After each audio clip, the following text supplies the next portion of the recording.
Hai, kita kembali lagi di drama Korea. Kali ini kita akan membahas drama terbaru, yaitu drama Korea Alchemy of Soul.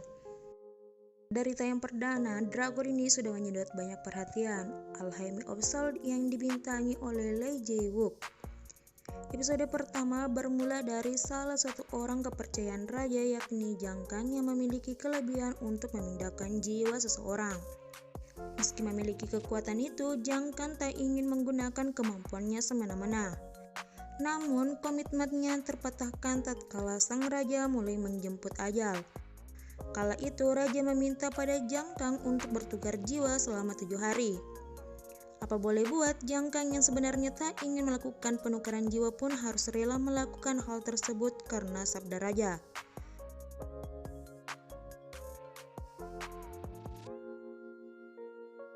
Secara diam-diam, penukaran jiwa antara Jang Kang dan raja pun berhasil. Ketika dia bangun, dirinya membaca surat dari raja yang menggunakan tubuhnya. Dalam pesan itu, sang raja ternyata menginginkan keturunan dan berjanji kembali setelah 7 hari. Tentu saja Jang Kang merasa kesal karena raja ternyata berencana untuk memiliki keturunan dengan Do-ha, yang tak lain adalah istri penyihir tersebut. Siapa sangka penyihir Jang tewas karena penyakit yang diderita di dalam tubuh raja. Hingga 20 tahun kemudian, semua misteri ini tak terjawabkan sedikit pun. Misteri ini membuat Jang Wook yang diperankan oleh Lee Jae-wook berasal dari keluarga bangsawan Jang menyimpan rahasia yang tidak menyenangkan tentang kelahirannya yang dibicarakan orang-orang di seluruh negeri. Sebab Jang Wook tidak mewarisi ilmu sihir seperti sang ayah. Tentu ini menjadi pertanyaan dan tanda tanya besar untuk Jang Wook. Semakin tumbuh dewasa, Jang Wook memang membuat onar. Ia bahkan tak mau belajar ilmu sihir dari siapapun kecuali Naksu. Naksu merupakan pembunuh bayangan yang selama ini dikenal karena kerap membunuh para penyihir. Bahkan Naksu berhadapan dengan pimpinan Songrim, Park Jin. Akibatnya, Naksu memutuskan melarikan diri dan berpindah ke tubuh orang lain.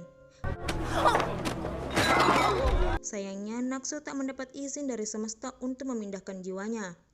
Sialnya, Naksu malah berpindah ke dalam tubuh perempuan yang lemah, Mudeok. Naksu pun bingung kenapa dirinya bisa pindah ke tubuh Mudeok yang lemah. 기력이 없다.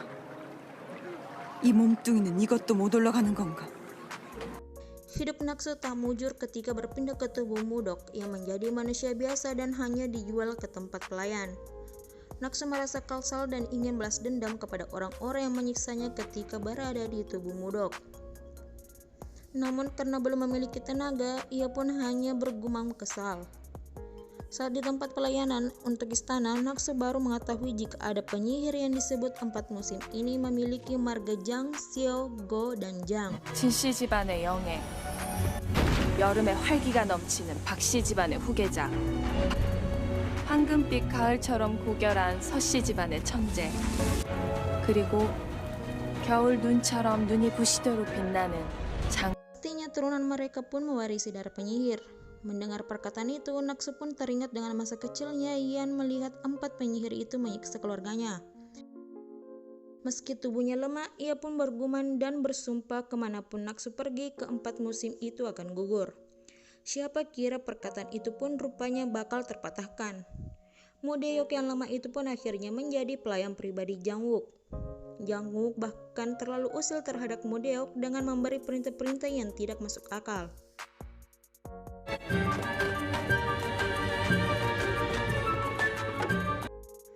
Sementara itu, Mudeok memiliki rencana untuk memasuki Songrim demi mengambil pedangnya.